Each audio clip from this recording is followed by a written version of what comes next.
This week on the other side, Australia's Immigration Minister Tony Burke bans Conservative commentator Candace Owens from Australia while seeing no need to use his special powers to stop ISIS brides coming home. Are this government's priorities for real? Jim Chalmers' delightful super tax will proceed, and it will hurt everyone, not just the rich. We'll talk about that. The US gets tough on China over rare earth minerals in a move that'll have major implications for Australia. Is it time to start culling sharks again on our beaches? The rate of deaths has doubled since the ban came in. We'll explore that one. And a big special on climate change, net zero and energy policy today as our energy guru Ben Beattie joins me with a very special guest. Lots to cover. Let's go.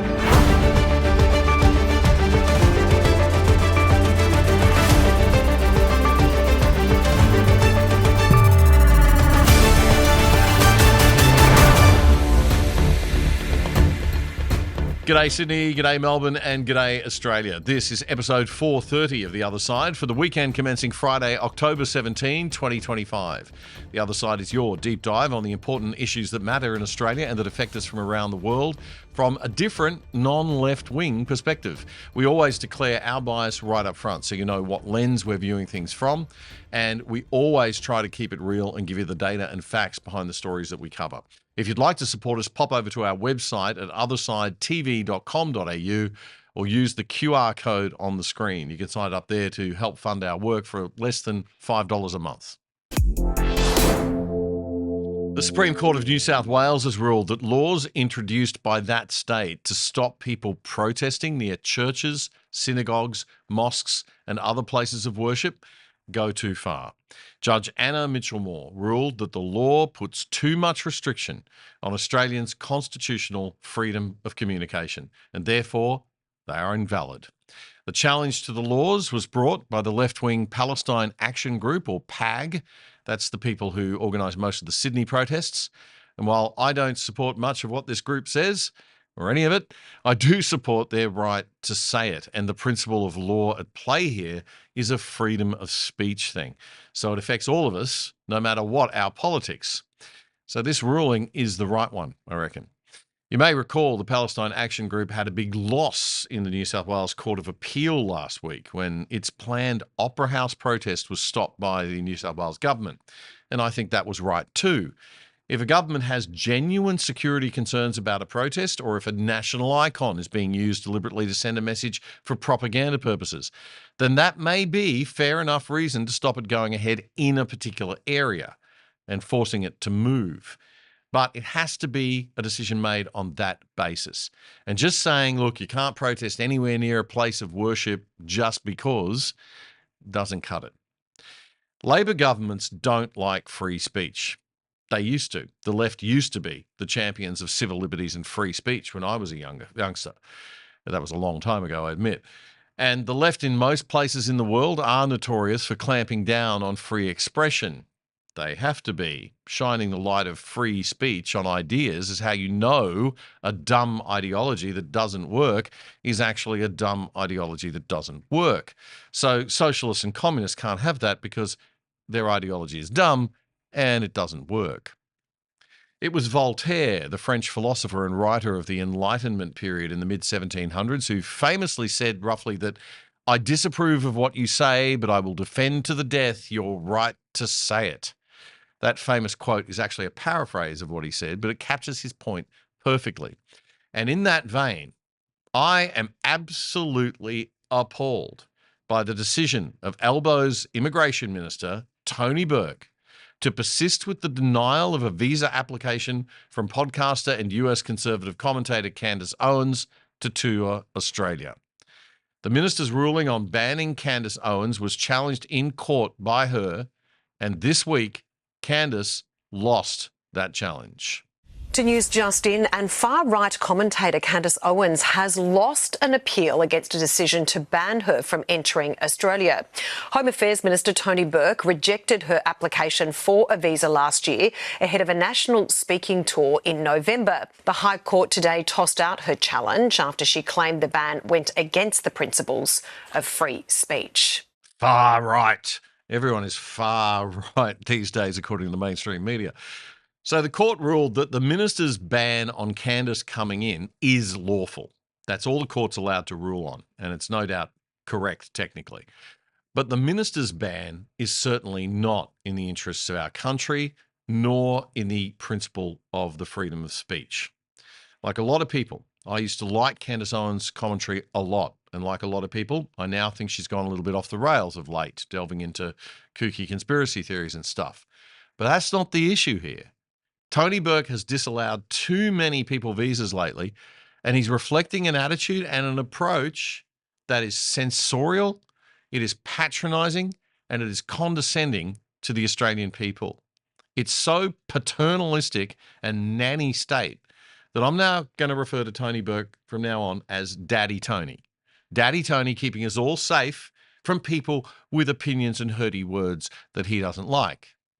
Kanye West, or Ye or Ye or whatever he likes to be called now, had his visa cancelled because of concerns over anti-Semitism. And the former Israeli minister, Ayelet Shahid, was banned this year on character grounds because it was judged that she could, quote, vilify Australians or incite discord in the community. Yeah, she looks terrifying. Folks, this stuff has got to stop. Australia is supposed to be a free country, and this is just getting embarrassing. When Candace's visa was originally rejected last year, we interviewed her on this show, and we asked her if this sort of thing could happen in America. We believe in free speech, and for a politician to make a statement saying that they're just whatever it was, maybe Tony Burke's quote got butchered in the media, I've been lied about, so I don't want to say he definitively said it this way, but for him to say that he was going to personally look through the visa and put a stop to it on the basis of something that I never said, no politician would proudly say that in America. That would be instantly, people would go, you're an authoritarian. And so when we hear that, we do wonder, like, is that a free country? Like, because I could go to the Middle East and not say that. I could go to Dubai and not hear that, that we're going to review this on the basis of something that she said. And so you go, how could this happen in Australia? Like, I've never been there, but I always assumed the Aussies were like the Americans, like that's our brethren. And surely they're going to be equally as mortified that they would have a politician say that. And so we just wonder what's going on, especially after we were following all of the stories of what happened in Australia during COVID. We were just wondering, like, what? Has Australia been taken over by communism? Like, do we need to go rescue Australians? I said that once tongue in cheek. If we're going to talk about spreading democracy, maybe we should go help our friends over in Australia first. Yeah. Because I don't think they've got it. Hopefully we'll work it out. Candace Owens on the other side last year when her ban first happened. So who has Daddy Tony led into the country? Well, the ISIS brides, of course. Something the coalition government was also guilty of. We have a number of Australian citizens who made a terrible decision, an absolutely dreadful decision, to go off and join join others who were involved in what has been described as one of the most horrific organisations that the world has seen. And this is not the first time that Australian citizens who made that decision have returned. When Australian citizens seek to return to Australia, they are able to do so. Daddy Tony Burke there, the immigration minister, taking care of us all and explaining why people who marry and hang out with the world's worst terror organisation can come into the country, but an American podcaster can't. Now, the ISIS brides are Aussie citizens, and thanks to the quick action of the immigration people in Beirut, their kids are now too, by descent, citizenship by descent for the children. So Daddy Tony actually cannot deny them entry. Or can he? Under normal circumstances, the Australian government cannot lawfully stop Australian citizens from returning to their own country. And that's a good thing. But there are some narrow exceptions and temporary emergency powers that have been used in extreme situations and in not so extreme situations, like in 2021, during the height of the COVID-19 pandemic. The Australian government temporarily barred citizens in India from returning using Biosecurity Act emergency powers. That was disgusting, and we should never forget or forgive ScoMo and the Liberals for that. I don't care if you have to build a quarantine centre in the middle of northwestern Australia. Aussie citizens who are not criminals playing with terrorists must always be able to return home, especially if they need medical care or face medical risk abroad. Essentially, we abandoned those Australians and let them rot and potentially die in a place where we knew COVID was pretty rampant and dangerous and where the healthcare system wasn't so great. That was unforgivable. And it was a Liberal Party government that did it. So it's not a political thing. Both sides are equally bad on this. The government can also cancel or refuse to issue an Australian passport to an Australian citizen for national security or criminal reasons. Now, it doesn't cancel someone's citizenship, and a citizen without a valid passport must still be allowed entry, but they might need to travel on emergency documents or be processed more slowly. Where it gets really interesting is with citizens suspected of terrorism. Under the Criminal Code, the Minister for Home Affairs can issue what's called a temporary exclusion order to delay an Australian citizen's return from overseas if the person has been involved in terrorist activities or organisations and the minister reasonably believes the order is necessary to protect the public. This order can be issued for up to 2 years and it's renewable. And Section 35 of the Citizenship Act allows revocation of citizenship for dual nationals involved in terrorism offences. So you could do that if they have dual nationality. So it seems that Daddy Tony is happy to use his special powers that are only supposed to be used in very extreme cases, quite often when he's blocking conservative speakers or thinkers coming into Australia. But he isn't prepared to use his special powers when it comes to terrorists' brides. What a marvellous government we've got, folks. And the main alternative isn't much better, since they don't seem to be bothered by any of this and haven't said a peep about it. Meanwhile, Daddy Tony Burke did a press club lunch on Thursday afternoon and revealed that up to 700 more Gazans could come to Australia as refugees, despite the ceasefire. So let's put this into perspective. Jordan and Egypt, the countries that actually neighbour Gaza, have taken zero refugees during the 2-year war. Wow. Okay, so much for the Arab world caring so much about the Palestinians. I suppose all the other big Western countries are taking in lots too. Let's just check on that. Okay, Britain has issued 168 visas.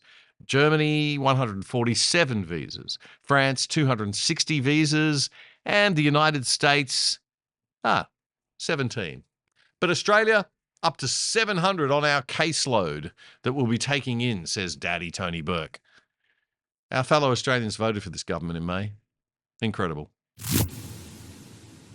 One of the world's biggest banks, the American giant JP Chase, has reportedly declared that it's going to help American businesses to invest up to $1.5 trillion US dollars, trillion, that's a million, in the next 10 years to reduce America's reliance on China.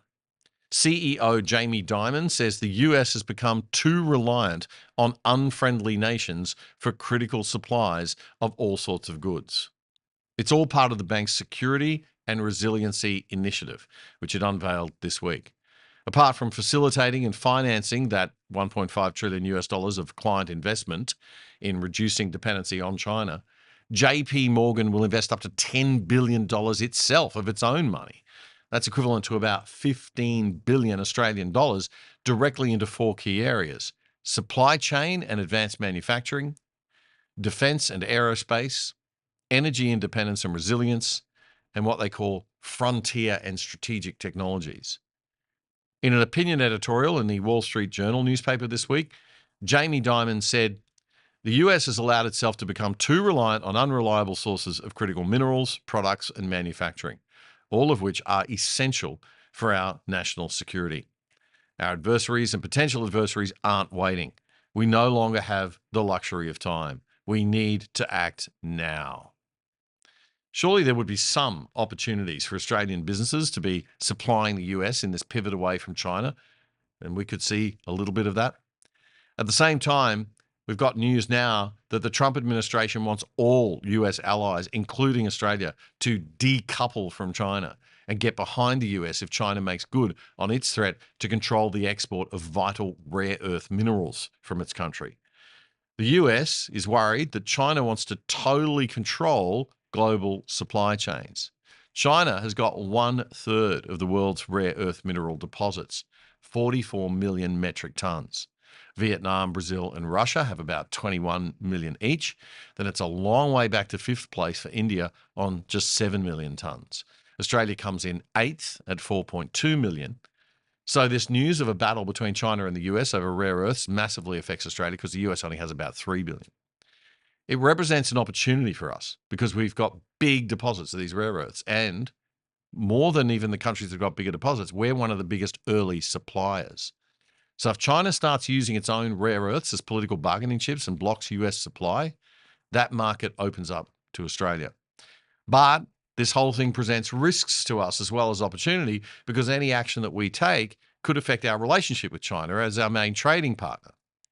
US Treasury Secretary Scott Bessent says China has proven itself to be an unreliable partner to the world and warned Beijing risks international isolation if it tries to implement its planned export controls in December.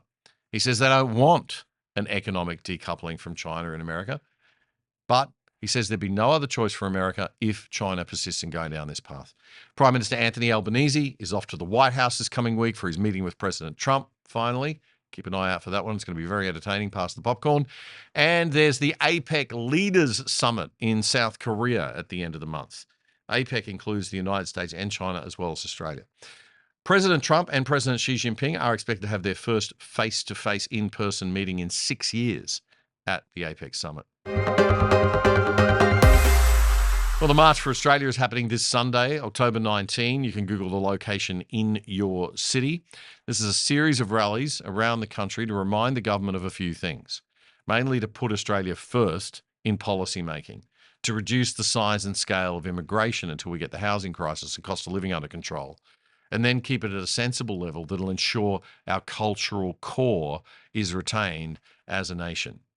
There's been a lot of controversy online about the marches being infiltrated by neo-Nazis. Who cares and who knows? Any march that anyone has for any issue these days is going to be infiltrated by the radical right neo-Nazis, the radical left Antifa, and the radicals pretending to be from the side that they're not from and just trying to stir up trouble, so that's all the media focuses on.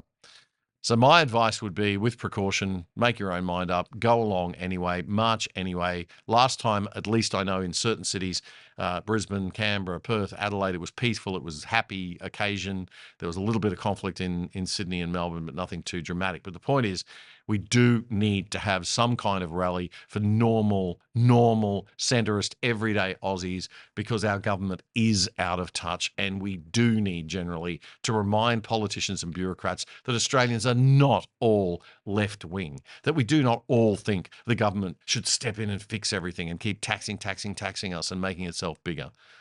If these marches are big enough, it will be a get back in your box, send a message moment, letting the pollies and bureaucrats know that the quiet Australians are still here. We are still watching them, and we still vote, in case all the left-wing marches have made them forget that.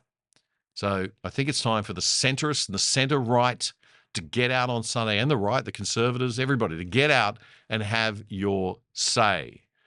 So forget about the radicals that might show up. They're in minority anyway. Speaking of overtaxing us all, by the way, the changes to superannuation by Treasurer Jim Chalmers do not go far enough.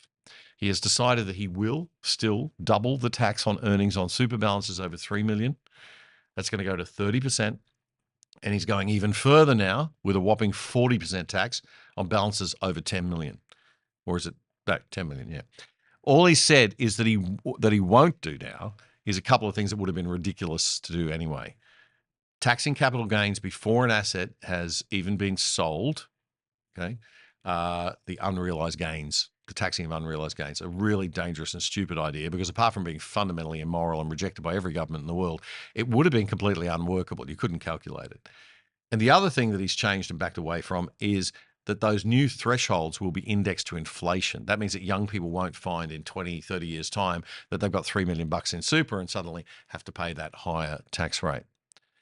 So it's just a tax on the rich bastards And, we love that in socialist Australia, don't we? No need to honour previous commitments about super tax rates.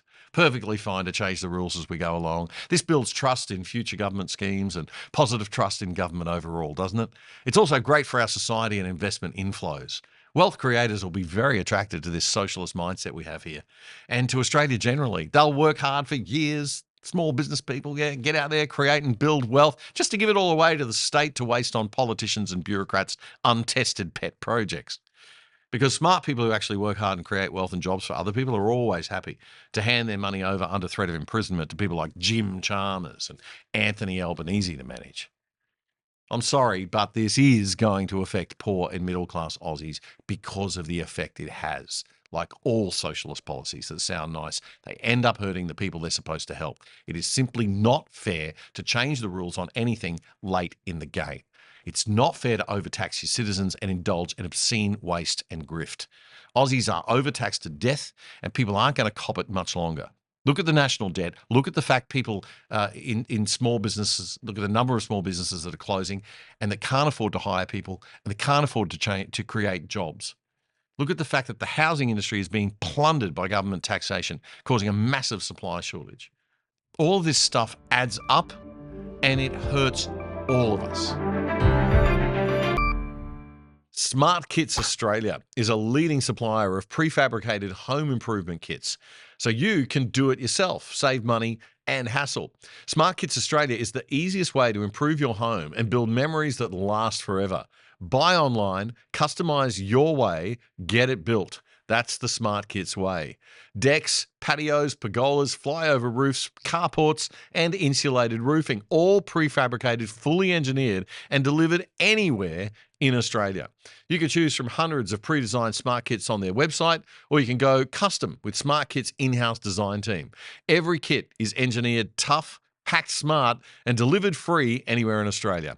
And don't worry if you're not so handy. If you need it installed, they can do that too. Their licensed builder network can get you started even faster. It's up to you. So save thousands on your own 100% Australian-made smart kit.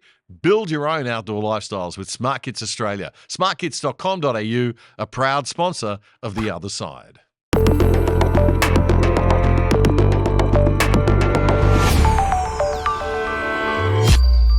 Well, we're coming into summer. Families will be heading to the beach for the holidays and enjoying a swim. But the rate of lethal shark attacks has doubled in Australia in the past 5 years. And size and abundance of lethal sharks at Australian beaches are out of control, according to my next guest.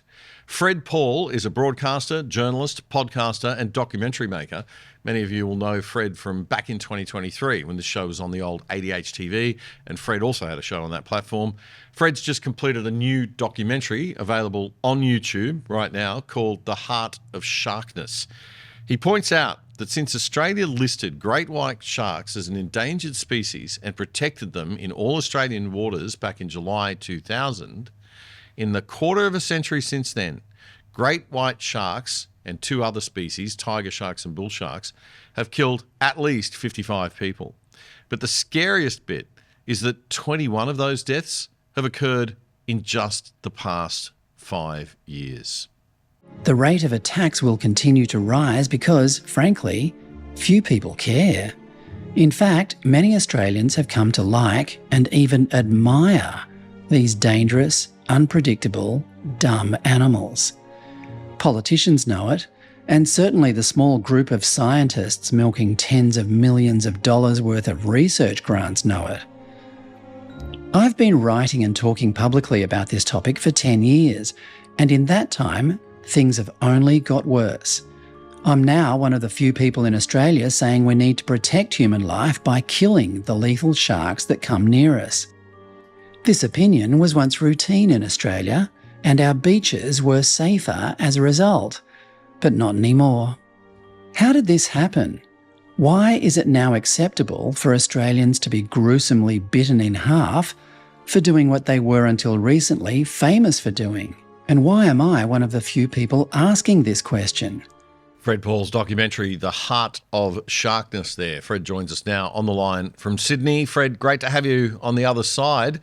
Mate, why is it acceptable for Australians to be gruesomely bitten in half, as you put it? And why are you one of the very few people campaigning now for a return of culling, do you think? Well, this is a manifestation of the arguments that people like you and I make every day, Damien. And this is one of the fronts on which we are fighting. You know, it is now acceptable for Australians to be killed in the water because, frankly, environmentalism has become the overriding set of values and sort of philosophy in Australia at the moment. So protection of sharks has become paramount, and the killing of humans, or you could almost call it sacrificing of humans on the altar of environmentalism, has suddenly become acceptable. It wasn't like this, you know, until a few decades ago. I mean, and this rate of attack is unprecedented, right? Is it caused by more sharks, or could it be caused by the fact that we have more people, or we have, you know, people who are less skilled in the water? I mean, or is it definitely the sharks? Well, it's definitely the sharks. They've been protected for 25 years. The primary objective of the Great White Recovery Plan, which was published in 2002, was to replenish the population of great whites in Australia. That's the primary objective. Of course, that's why we protect them. And ever since then, all the experts who I mentioned in passing in that introduction that you played, all the experts, the last thing they want to do is investigate whether or not that replenishment has happened, because once it has, then protection has to be lifted and they have to go and look for different, they have to alter their careers and maybe go back to Woolworths to stack shelves, because as far as I'm concerned, these people are pretty useless. I need to actually correct you on something, Damien, that it's at least 55 fatalities. There's another 3 people who've disappeared in bright sunlight for no apparent reason in the water. And these weren't, you know, these were fit people, and they just simply disappeared in the middle of the day. And so it's almost certain that sharks were responsible. So I would say it's 58, probably more, in the 25 years since great whites were protected. Let's have a listen. I think the human toll, you underscore it quite nicely in the documentary, and you've got the story of Peter Edmonds, a 16-year-old who was taken by a shark at Ballina in northern New South Wales back in 2008. Let's have a listen. Peter Edmonds was a 16-year-old student at Alstonville High School in northern New South Wales, who took the morning off during a teacher's strike to go surfing with a friend in nearby Ballina on the 8th of April 2008. He was in the water alone when he was attacked by a bull shark and bitten twice on the leg. He caught a wave to shore and died from blood loss on the sand. 17 years later, his elder sister Kylie describes the horror of that day and the trauma her family, especially their dad Neil, still endures. I walked into the hospital and then Mum and Dad walked out of the store and I just dropped. So they took me into another room and I'm just like, I need to see him. Like, I don't believe that this has happened. His whole calf muscle was gone. There was another bite in his thigh the size of a dinner plate. What effect did it have on your dad? Peter was his mate. So not only was he his son, he was his best mate. They did so many things together. And surfing was a big thing of what they did together. A few nights after he died, he just heard Peter's voice in his head. Hey Dad, it's okay. Live your life. I'm still here. And he had to process a lot. Yeah, sad stuff. Fred, and that tragedy sort of, happening 4 or 5 times a year now. What about the types of sharks? I mean, there's bull sharks, tiger sharks, and great whites, right? They're the 3, are they, that are the dangerous ones? Yeah, they all behave quite differently and live in different places. The great whites, tend to occupy the bottom half of Australian waters.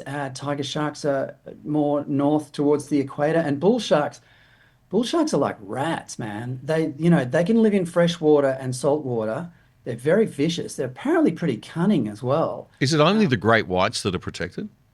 Yes, yes, but there are restrictions on shark fishing around the country. They used to. I explain it in the documentary. I interview a bunch of fishermen, Right.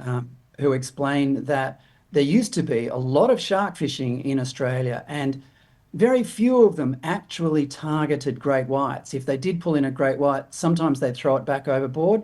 Or I have met fishermen, shark fishermen, who used to use the great whites for various things. They could sell them off to fertilizer companies and things like that. All those shark fishing industries, nearly all of them, have been either completely obliterated by state governments, or they've been reduced to just a couple of boats. And all of those boats used to haul in 20, 50 great whites a year, and there were hundreds of them, and that was 25 years ago. So we don't really need to go around killing great white sharks to cull them. We just need to loosen the laws up and let that industry develop again a little bit. Or Damien, I seriously, the solution to this problem is so simple. I mean, you revive the shark fishing, keep it under control, make sure that they're not overfishing or just catching sharks, cutting off the fins, which are worth a lot of money in Hong Kong, and then throwing the rest of the fish back. Nobody thinks that's a good practice. You return shark fishing under strictly managed conditions. That'll keep the numbers under control. And then to prevent them coming near surfers and swimmers, you simply do what the New South Wales government, the idea that the New South Wales came up with in 1937, its track record is almost impeccable. It is these protective nets that will occasionally kill a shark at a beach, and as a result, the same sharks of that species stay away. It's a proven, observed phenomenon, acknowowledged by fishermen. they learn. Yeah, it's a learned behaviour in the species. Fishermen and scientists. I was speaking to someone last night who said even birds do the same thing. These species know where places become dangerous, and if you put nets at beaches, sharks will stay away. It's as simple as that, and the statistics prove it. One of the most interesting things about your documentary is the vox pops, the street interviews that you did at Manly Beach, which give a kind of a snapshot of how people think these days. They don't seem to be too much in favour of bringing back culling. Let's just have a look at a few of those. Anyone dying is unfortunate, but there's probably bigger issues, I'd say, than the sharks. We do love going to the beach. We want to make it safe, but I don't know if killing the sharks is the way to do it. Is it okay to get rid of the sharks at the beaches where we go to? I think so, Why is that? because it's their home. Is a shark's life more important than a human's? I don't believe that anything should be killed intentionally. Have a good day. Okay, thanks. It's their water. I feel like we're their guests. It's your water too. You love the ocean, don't you? I do, but I don't live in it. That's their home. We share it. We don't have to put nets out. What Use your drones and everything else. What happened to the snakes that used to live here? They're still here, mate. Well, it's pretty safe to walk around here. There's no dangerous animals living on the land because we got rid of them. You got your argument. You've got to be joking. Why? What's wrong with that? What's wrong with saving lives? Save the sharks' life. Yes. Why? They own the ocean. Is a shark's life more important than a human's? Yes. Hell Really? yes. Why? Yes. Why? Because we are including, they live in the sea.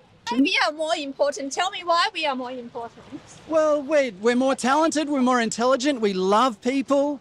How do you know that sharks don't love people either? They eat them. Mate, you were not the most popular guy at the beach that day. No, I copped a lot of heat that day, mate, I tell you. But I couldn't have scripted it better. We came away from it going, I never expected someone would have told me, how do you know sharks don't love people? It's just outrageous. But the two things that were the most important thing was, we got rid of the dangerous animals where we live. So why can't we do that at the beach? They couldn't The answer snakes. that question. Yeah. And the other question they couldn't answer, to my satisfaction, really, was: is a shark's life more important than a human's? people really feel uncomfortable answering that question because they generally think, well, no, sharks are more important. Yeah, we have a very anti-humanist mindset in the environmental movement, right? It's this, and it's really permeated public culture, as you can see there. I mean, I'm not comfortable with killing living creatures either, and it is their ocean, et cetera, but they can't be swimming up and killing people. And it's not just the fatalities, it's the injuries too. 300 plus? Yes, yeah. Most of those are minor, to be fair. But there were, I think, 79 serious injuries in the past 25 years, and some of those include people who've lost limbs. Well, mate, it's important. It really is, and I'd love to talk to you for ages about it, but unfortunately we are out of time. I just want people to go and watch that documentary of yours. I think it's terrific that you've put it together.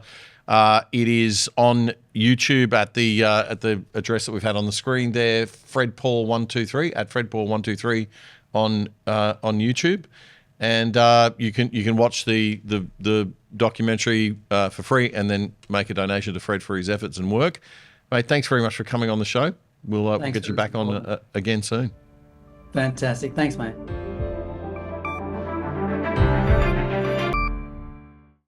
Did you know that with a virtual private network or VPN on your computer, tablet or phone, you can log into your favorite streaming services like Netflix from home with an internet address from anywhere in the world and watch all the shows that they offer in other countries, including stuff in different languages?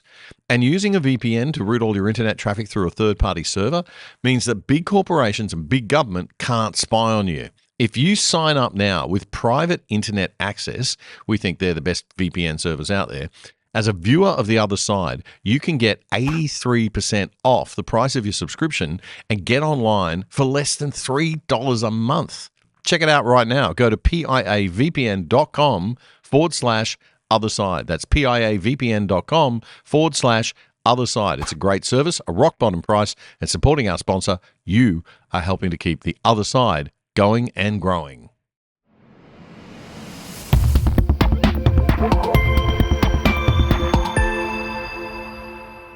Forget Russian and Chinese meddling in Aussie business and politics. My next guest reckons he's uncovered Australia's worst homegrown foreign interference nightmare. Gerard Holland is the CEO of the Page Research Centre. Its mission is to promote private enterprise, entrepreneurship and wealth generation through private business, not government programs, as foundational to Australia's economic success. The Centre's chairman is former Deputy Prime Minister John Anderson. Gerard Holland wrote an article in the Sydney Daily Telegraph earlier this month about the biggest foreign interference that the Page Research Centre thinks is affecting our country. Billions of dollars flooding into the renewable energy industry and funding political campaigns to push the climate change agenda and net zero targets that ultimately won't help the world one tiny bit, but will have a big effect on your energy bills and our national inflation and national security. Gerard Holland, CEO of the Page Research Centre, joins us now on the line from Bathurst, and so does our regular energy expert, Ben Beattie from the Baseload podcast, electrical engineer and very concerned citizen. Gentlemen, welcome along. Good to see you both. Thanks for having me. Thanks. Gerard, I wanted to talk to you about that article that you wrote in the Telegraph. It featured your submission to a Senate inquiry, which was focused on information integrity on climate change and energy. So basically trying to get to the bottom of just how much misinformation there is kicking around. And I think you wrote that money from abroad is flooding our shores. Over the past decade, a tightly coordinated activist network has embedded itself deep in our democracy, backed by over $100 million in foreign funding. Tell us about that. That's exactly right. And again, thanks for having me. Look, the short response to that is that we were able to trace over $108 million that have come into the Australian debate over the last 10 years from, essentially, foreign interference. I don't really know if there's any other way to put it. It was specifically earmarked in order to end Australia's fossil fuel industry, particularly coal, but now increasingly looking at our gas industry as well. And this is just the money that we were able to trace. So it sounds like some wacky conspiracy theory, but you guys, this is this is a legitimate study by a legitimate organisation into a real phenomenon. How did you actually calculate that figure? Like, what were you looking at, and who is this money coming from? Well, so to be honest, it was a bit of a scattergun approach of where we had some hunches of where to go digging, and none of this is declared in Australia. This is what we would consider dark money. So money that's come in from overseas to a charitable entity or a non-disclosure entity, which then re-grants those funds downstream to other organisations within their network to carry out on-the-ground activities, be that frustrating legal projects, be that potentially funding political campaigns, be it running stuff in the media, or even kind of activism that we see on our streets. So we trace this money by literally going through these financial statements, annual reports, other declaration documents from other jurisdictions, and we were able to tally up and find 108 that had come through, mostly to the Sunrise Project, in Australia, which is an Australian entity we can talk about, but a couple of others as well, specifically earmarked to either accelerate the transition towards renewables, end the social license of coal. There was some stuff in there about EVs and promoting the upscaling of those as well. But this was just what we could find. This is nowhere near exhaustive of how much money is coming into this debate. Yeah. Those networks that this money has seeded have sprawled to an enormous scale. So these organisations who are all tightly networked in, and we have some of their strategy documents that talk about how they communicate and work with one another, they brought in over $170 million in financial year 23-24 alone. Whoa, and to put that money in perspective, that is more than Labor and the coalition spent combined fighting the last election. So we're looking at huge sums of cash specifically to distort the public narrative, and they've been, let's be honest, enormously successful. For a couple of $100 million in activism, these renewable corporations are now raking in billions of dollars of taxpayer subsidies under the capacity investment scheme. They have destroyed the social licence. We've had the teal insurgency in a couple of Liberal seats, and Australia's energy security is incredibly vulnerable now because of it. Ben, I suppose this would come as no surprise to you. Yeah, that's right, Damien. I wouldn't call myself a political activist, but I'm certainly an activist of some kind. So my ideology is I want the lowest cost electricity and energy, and the most reliable for Australia's prosperity. One thing that's Jared's picked up is this overseas funding, but there's also a chapter in his research report which talks about the Smart Energy Council, and these are one of my favourite targets to pick up on. So a relatively famous, I suppose, interjection that the Smart Energy Council did in the lead up to the election. Remember, Peter Dutton and the coalition had their nuclear policy? Yeah. And so the Smart Energy Council quite disingenuously went through and with a lot of social media campaigns put these $600 billion figure out there, and that was picked up by the Labor politicians, and everyone ran with it. Now, I find that really... $600 billion being the total cost of the nuclear plant. It was a scare campaign, right? Yeah. Like Mediscare. So when I look up some of the terms for your viewers, so misinformation is a mistake. Misinformation, mistake. So false information shared by accident. Disinformation is false information dishonestly put out there. So disinformation is dishonest. So it's deliberately misleading. And then you've got a third term, malinformation, which is factual information but cherry-picked and used maliciously. Now these terms can be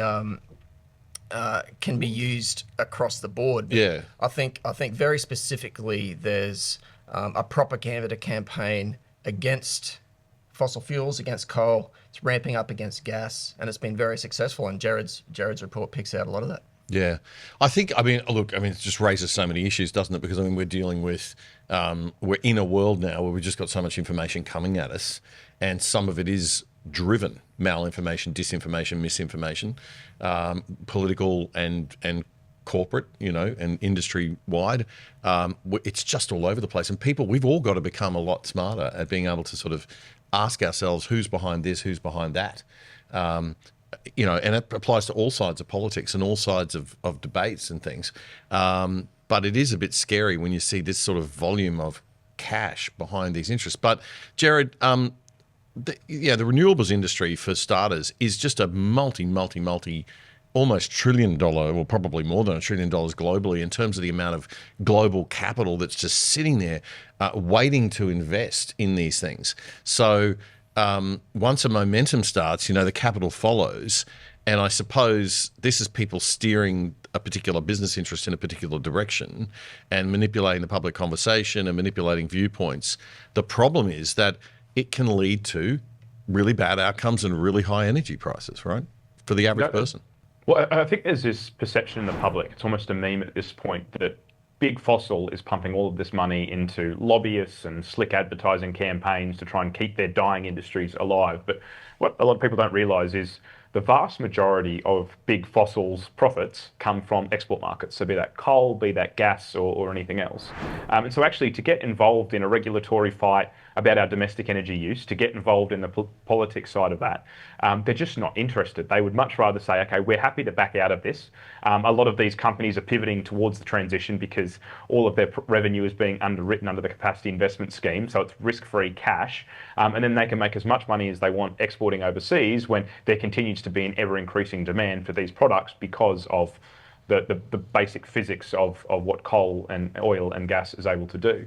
So what that means is actually this money's completely left the fight in Australia, and so the renewable lobby has jumped on it, and they've basically got this incredible money spinner where the more renewables you put into the system, the less reliable it makes it, the more renewables you need in the system under the capacity investment scheme or some of these adjacent schemes, be it batteries or anything else. The more transmission lines and all of these companies, they have shared interests in all different parts of this transition towards net zero. And so instead of an open market with fair competition between the technologies and us ending up with the best technology out of all of the possible technologies and the cheapest possible electricity, we get stuck with this really expensive situation, and it's a bit of a, could even end up becoming a big white elephant in a way, because you've just got these massive this massive industry that's built on not a solid, sensible basis that's tested in a market. It's just something Australians don't realise is we essentially have a carbon tax or a shadow carbon price currently under the safeguard mechanism across the Australian economy. Now, when Julia Gillard introduced the carbon tax back in 2009. Analysis found that the pass on or the pass through to customers was 100 to 250 times the value of the tax in order to try and comply with how much it was costing the economy. And our electricity use actually contracted by 3%, which means less industrial activity, less businesses, less development, less growth.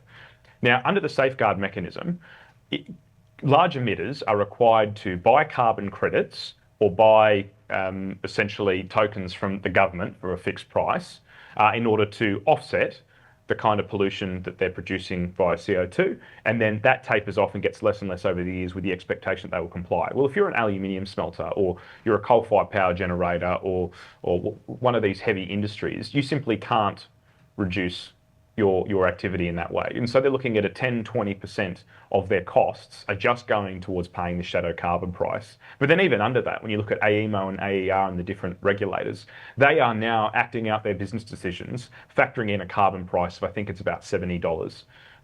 So what that means is if they're weighing up, do we build a new coal-fired power plant or do we build new renewable generation, they're going to go the renewable generation because they've added an extra $70 onto the price of that power plant. That goes for all our transmission lines, our distribution network. So across the grid, because low emissions is being prioritised over price, essentially it's being baked into decisions that will get more and more expensive as the rollout continues. And when you look at the results of that, you can see our aluminium smelters, our steel works, our copper refineries, even the coal-fired power stations now are all having to be underwritten to stay alive by the taxpayers. So this inevitable trend is subsidise everything, which is not the kind of economy I think we want. No, well, it's not the kind of economy we want. It's not the kind of economy that creates efficiency and wealth, that's for sure.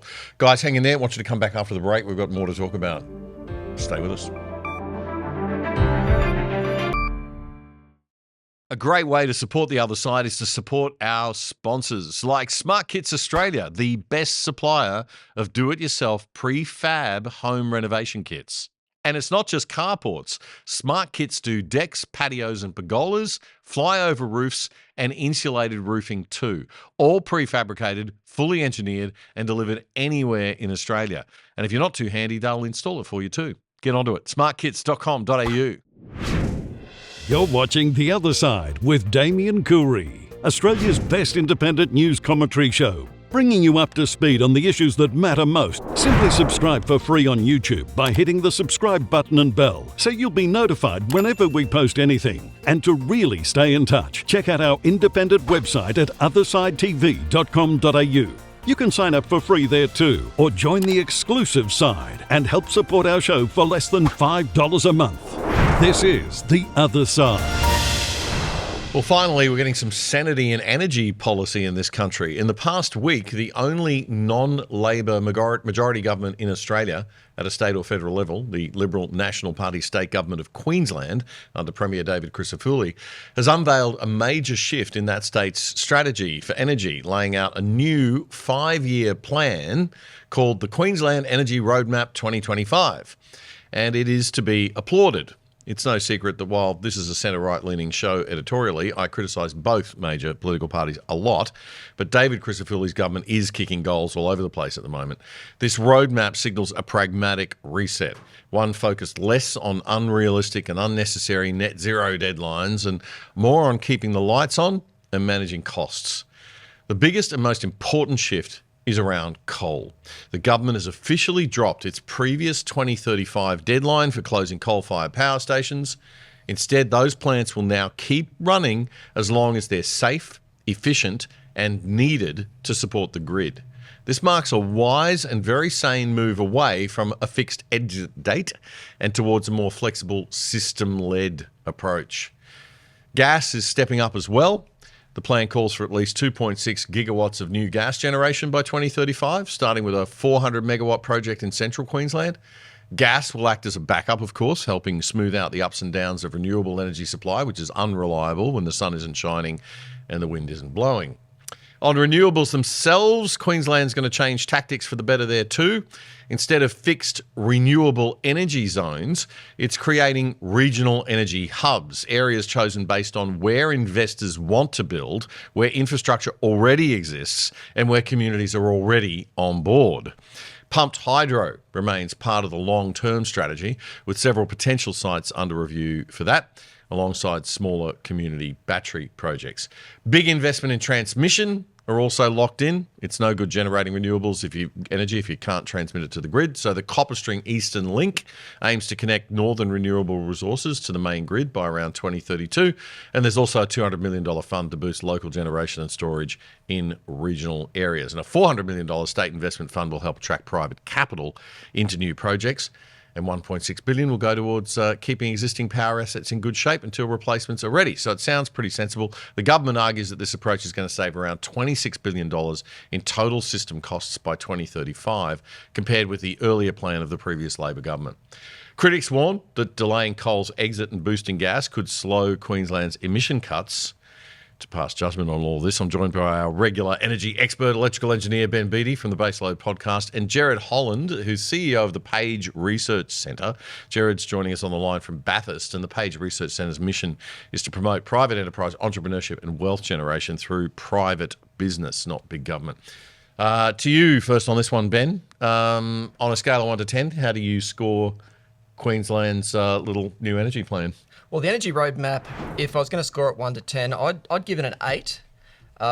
It's the reason I'd go so high up front is in the context of the Queensland election earlier this year and the small target approach that the LNP took. This is akin to bravery. Cancelling renewable energy targets in this day and age, and there's even a bill in front of the I think the Queensland Parliament now to actually adjust the law which puts some of those targets into legislation by the former governments. So they've come out with a 5-year energy roadmap.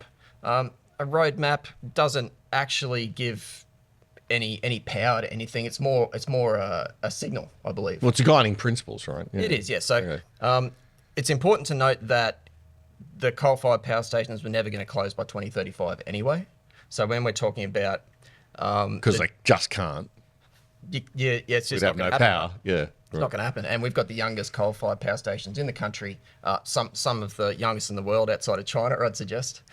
So we have a natural advantage. We've got a sunk cost. We've got these assets that we need to use. And the Christopher government under Energy Minister, who's also the Treasurer, David Janetsky, I think they're just returning to some basic principles, which is we have these assets, let's use them for as long as we can. That's kind of the message there, as well as some gas. I think it's important to note that the roadmap doesn't talk about any energy resource development. It doesn't talk about new gas, new coal, or even nuclear, uranium or anything in that sense. Yeah. So it's not that brave. It's more about electricity. Is it a sign, though, that politically the tide's turning, Jared? Do you reckon like this could be a blueprint for other state governments to follow, maybe? That's sort of been a bit of a political shift going on. Are you sensing that? I hope so. I mean, I look at Chris Minns in New South Wales, and he's actually pretty sensible. Victoria, I think I'm pretty pessimistic about what's happening over there.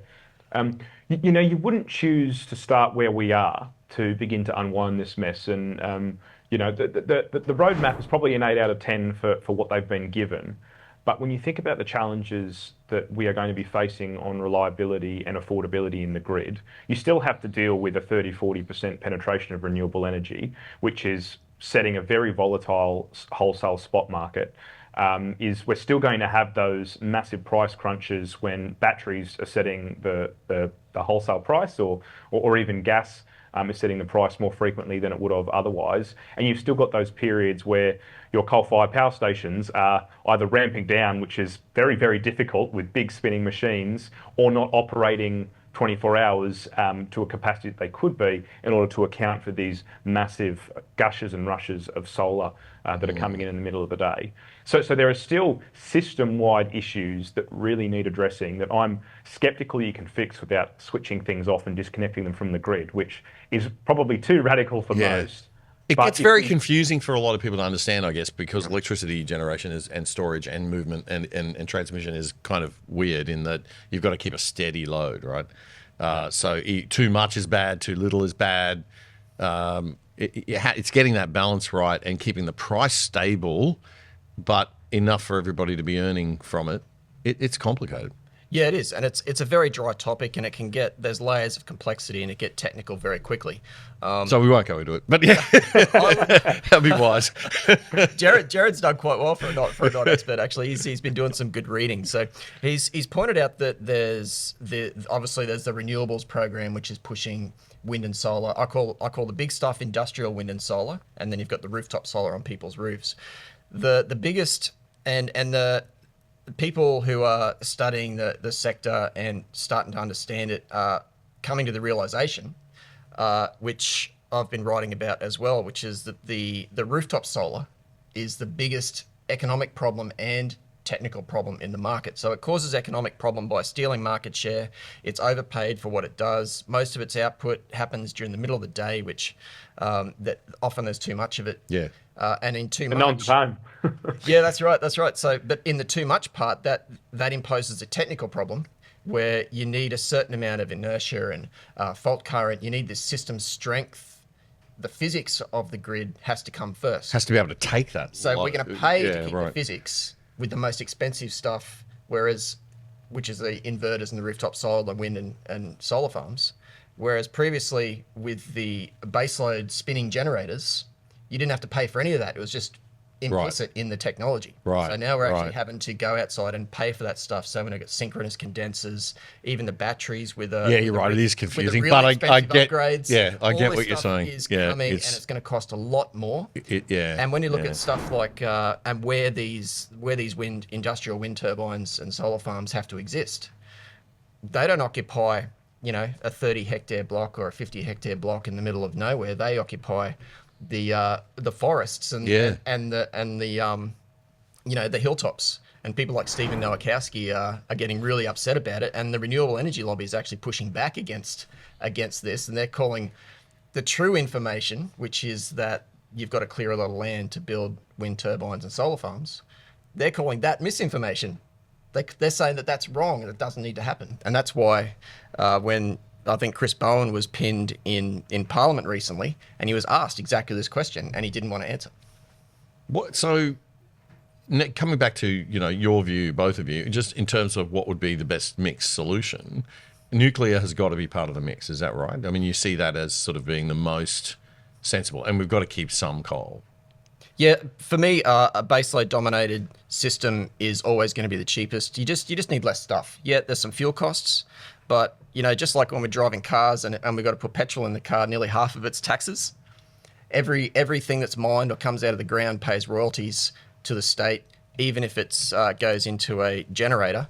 Then you're paying for electricity as well, and then you're paying GST on your electricity. So, there's ways and means. Jared? Yeah, I think it depends what your goals are, to be honest. If you want the cheapest possible electricity, you just want coal. You want to be building new additional coal units on existing brownfield sites with all the existing transmission lines, and of course you've got to maintain that network. But it'll be astronomically cheaper than pivoting to some new technology that we've never used or is experimental or has all the engineering and physics problems that Ben's been laying out with the renewable stuff. Like I'm very bullish on nuclear. I think it's a great technology. The reason the rest of the world is going nuclear so aggressively is because they haven't got coal. Right, and that's we have an extreme competitive advantage in having really, really cheap coal. We know how to build these units. We've been doing it for decades, and there was nothing wrong with our power prices until we ideologically decided we are not going to use these anymore. There was never a price signal that told us to stop building coal-fired power stations or to winding down how much they were contributing to the grid. It was purely ideological around carbon emissions. So if you are really concerned about the amount of emissions that Australia's domestic energy produces, which is infinitesimally small in the global aggregate, and I think China builds our entire coal fleet every year. Yep. So again, you're talking about an absolute fraction of global emissions. But if for whatever reason that's your biggest motivating factor, then nuclear is the only way to go. All right, guys, stick in. We're going to come back and we're going to talk about the heavy price of net zero, just what it really does cost, and look at some numbers that you've come up with, Jared. So hang around for that. We'll be back in a sec.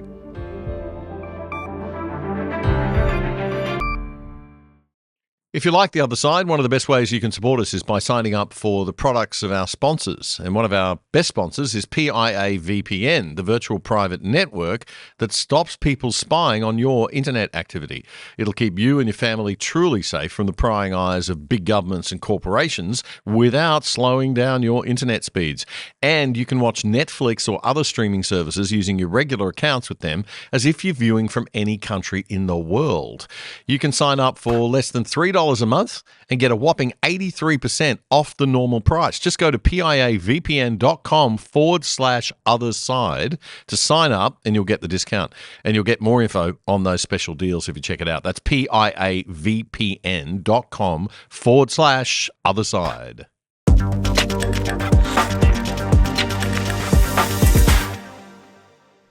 In the past decade, renewables have surged from being just 8% to being 1/3 of the energy mix in Australia. And you probably don't need me to tell you this, but far from reducing energy costs, electricity prices have soared 60% in the past 10 years in real terms in Australia.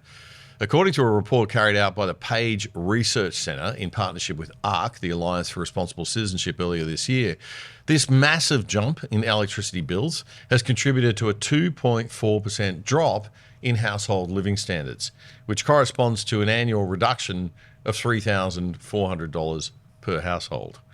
Joining me on the show this week is our regular energy expert and electrical engineer, Ben Beattie from the Baseload podcast, and Jared Holland, CEO of the Page Research Centre, who's joining us on the line from Bathurst.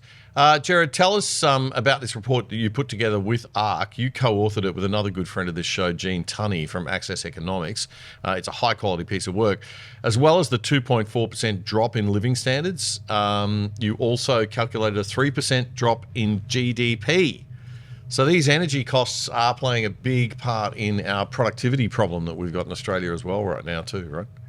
Well, I think from the get-go, one of the most important things that we want people to understand is energy isn't just another input like, wheat in bread or milk or whatever. Like, energy is the economy. If you grow it, if you dig it up, if you manufacture it, process it, transport it, refrigerate it, sell it in a store or consume it at home, it requires electricity or other forms of energy. And so if the price of energy goes up, the price of every single good and input along that value chain goes up as well.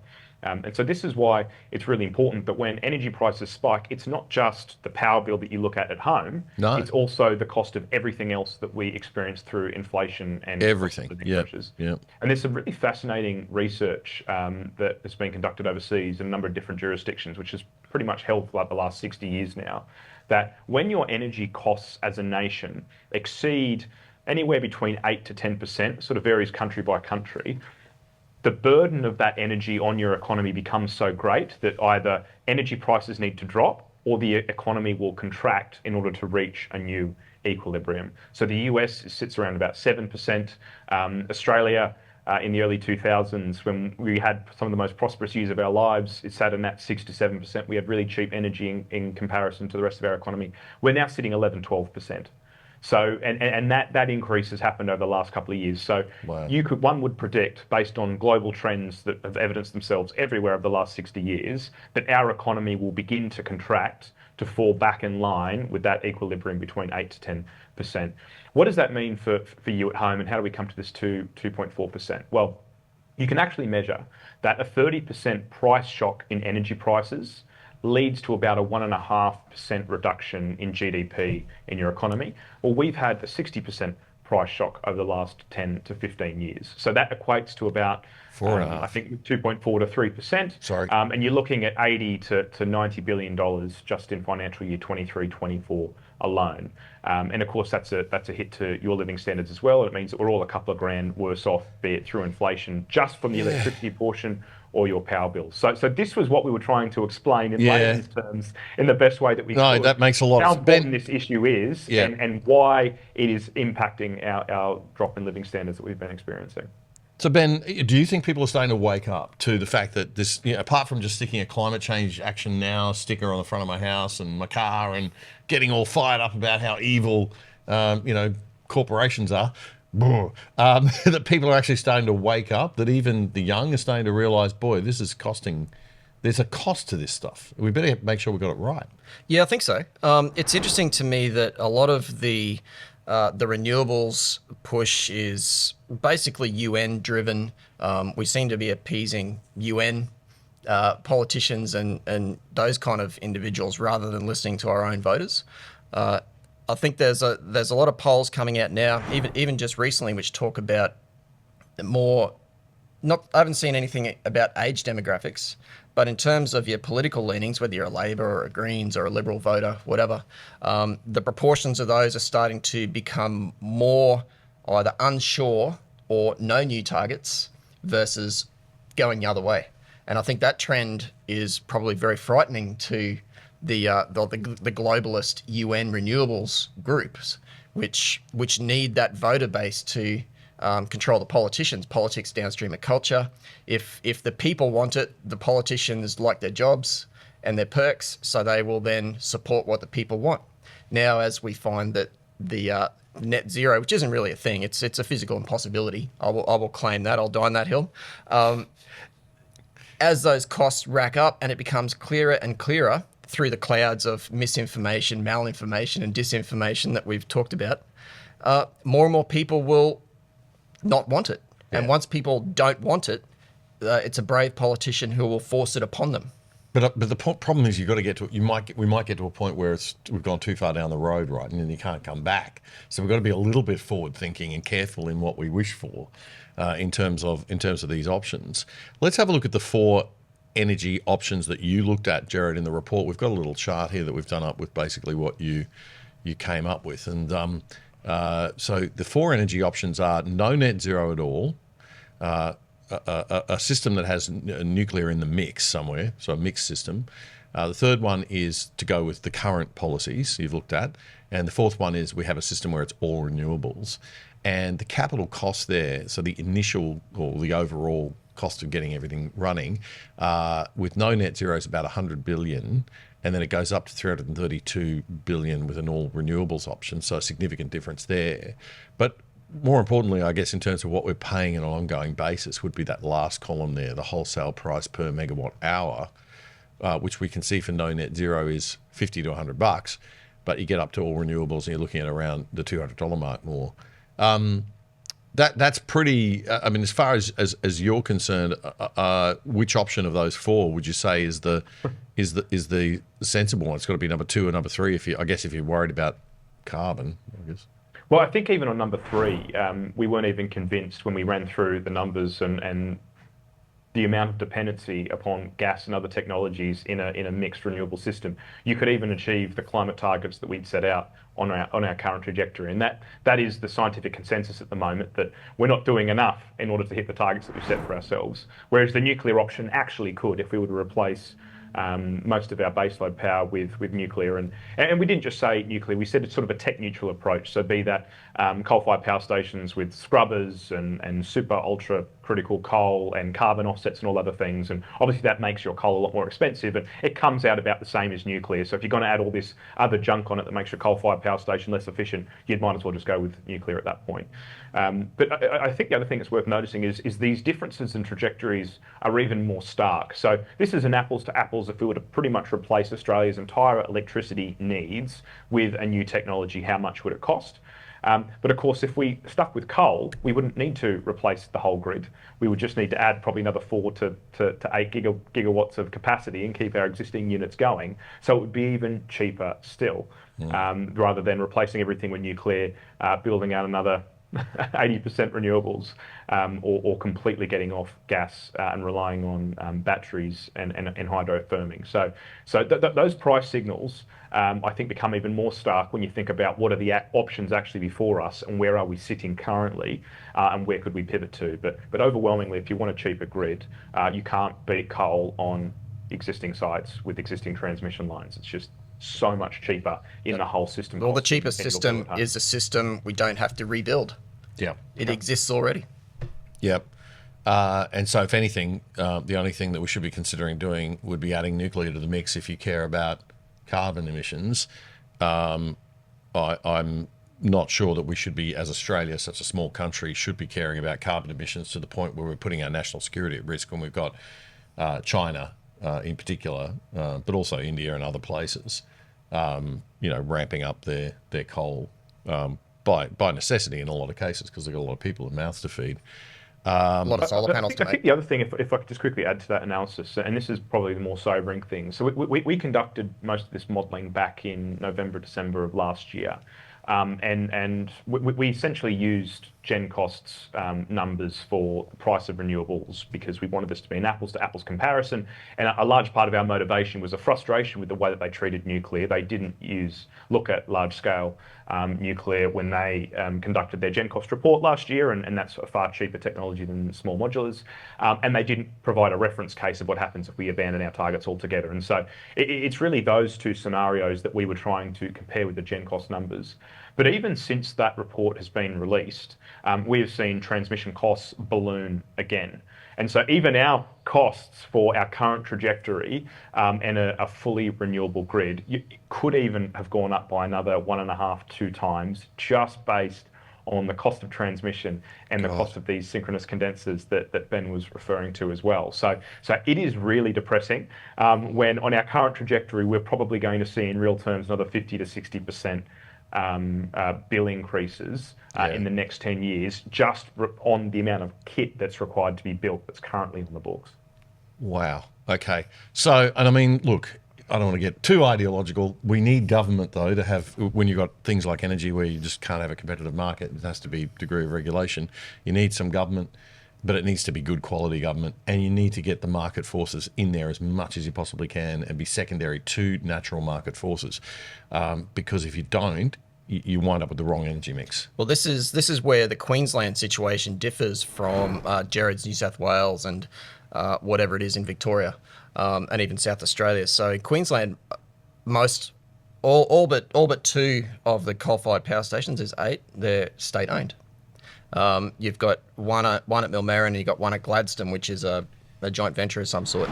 So when it comes to options for changing how they set the grid up, the Queensland government does have some options, right? They also own the distribution networks and the transmission network, so they can choose what they want to do. In other states where they've done a lot more privatisation, and this is an interesting debate to have, private versus government. Is it better for the people, for the country, for the state, for the region, to have profit-making enterprises running critical infrastructure, or is it better for a state-owned government arrangement to own that and operate that, and talk about replacements over time?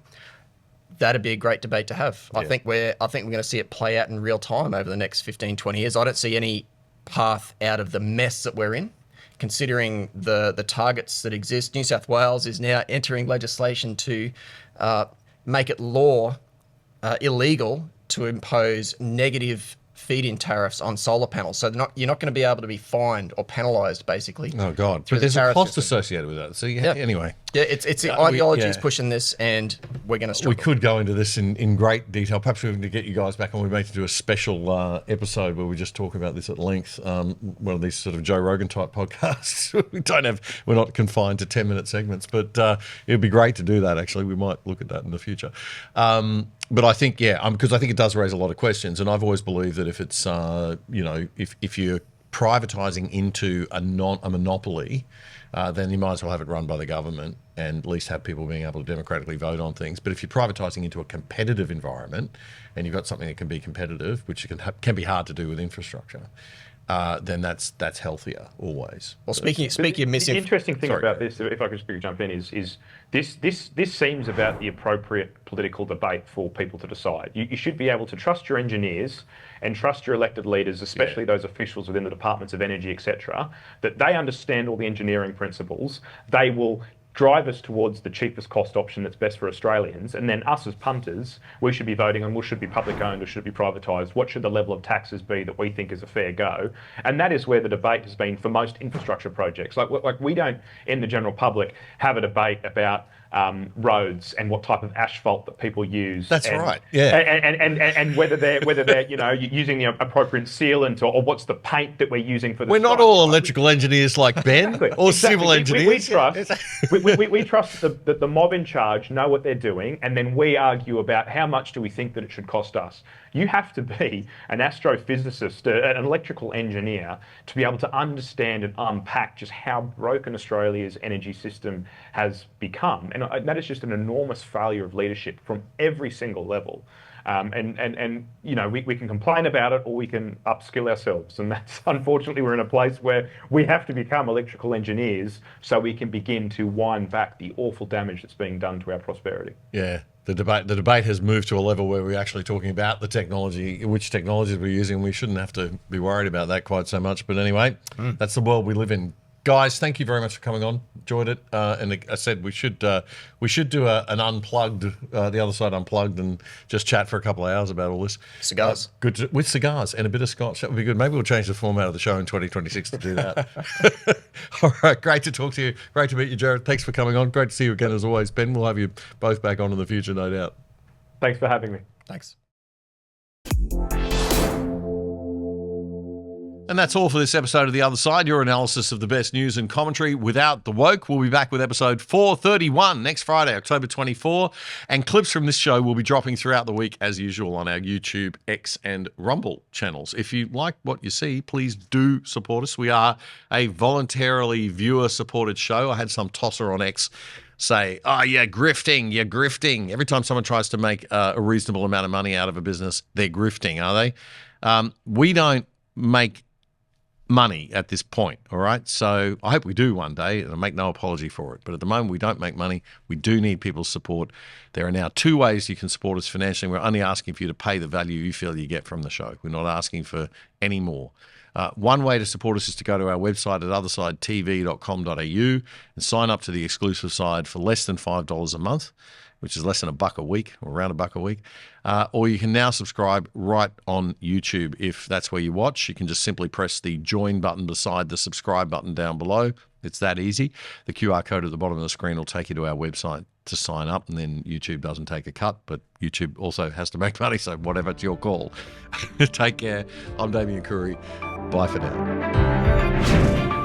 The Other Side with Damien Coorey is Australia's best independent news commentary show, bringing you up to speed on the issues that matter most. Simply subscribe for free on YouTube by hitting the subscribe button and bell, so you'll be notified whenever we post anything. And to really stay in touch, check out our independent website at othersidetv.com.au. You can sign up for free there too, or join the exclusive side and help support our show for less than $5 a month.